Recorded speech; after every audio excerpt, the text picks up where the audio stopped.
जय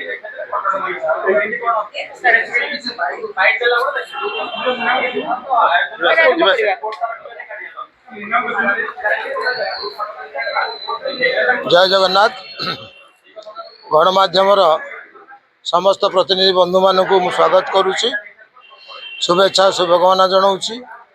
अत्यंत आनंदर सह मु आपण मानकु जनइबाकु चाहे, चलित वर्ष आमे 380 किलोग्राम बासुंगा पाट गुंडीचा श्रीमंदिर प्रशासन को आमे प्रेरणा करुचु।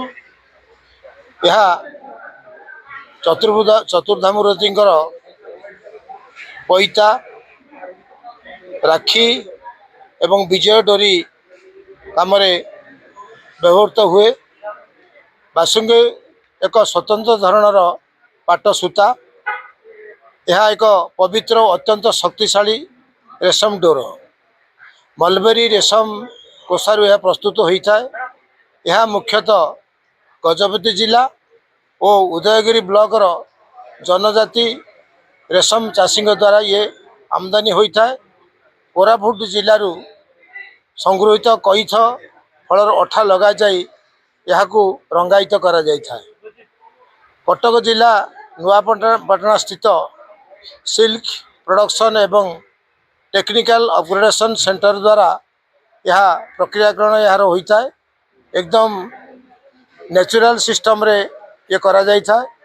बासुंगी पाटर कौन सी व्यवसायिक व्यवहार नहीं, यह केवल श्रीमंदिर धार्मिक कार्य व्यवहृत होता है। एवं रेशम चाष संपर्क सम्यक सूचना आपण मानकु देबी। रेशम कीट पालन ठारू बाजार रे रेशम वस्त्र विक्रय पर्यंत भैल्यू चेन को अधिक सुदृढ़ करने लक्ष्य रे मुख्यमंत्री रेशम विकास योजना आरंभ होई। Design packeting branding digital marketing पर आम सरकार अधिक ध्यान देउछंती।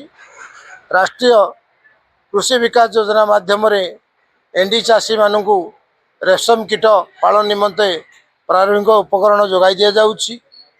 भुवनेश्वर ठारे ओडिशा राज्य रेशम गवेषणा और तालीम प्रतिष्ठान कार्यक्रम होइछि। करुणा रेशम सूता को व्यवहार करी श्री जगन्नाथ महाप्रभुंकर गीत गोविंद खंडुआ पाट जोगाई देवा को आमे बुझामणा पत्र स्वाक्षर करिछु। ये मेरा रेशम मेरा अभियान प्रतियोगिता रे समग्र देश रे ओडिशा श्रेष्ठ प्रदर्शनकारी राज्य भावे पुरस्कृत होगा संगे संगे रेशम क्षेत्र में उत्कृष्ट जिला भावे मयूरभंज जिला सम्मानित होइछि। आगामी दिन में ओडिशा को कृषि और शिल्प क्षेत्र में पूर्व भारत रे एक उदाहरण योग्य राज्य रे परिणत करिया पई आम सरकार प्रतिबद्ध अछंती। धन्यवाद।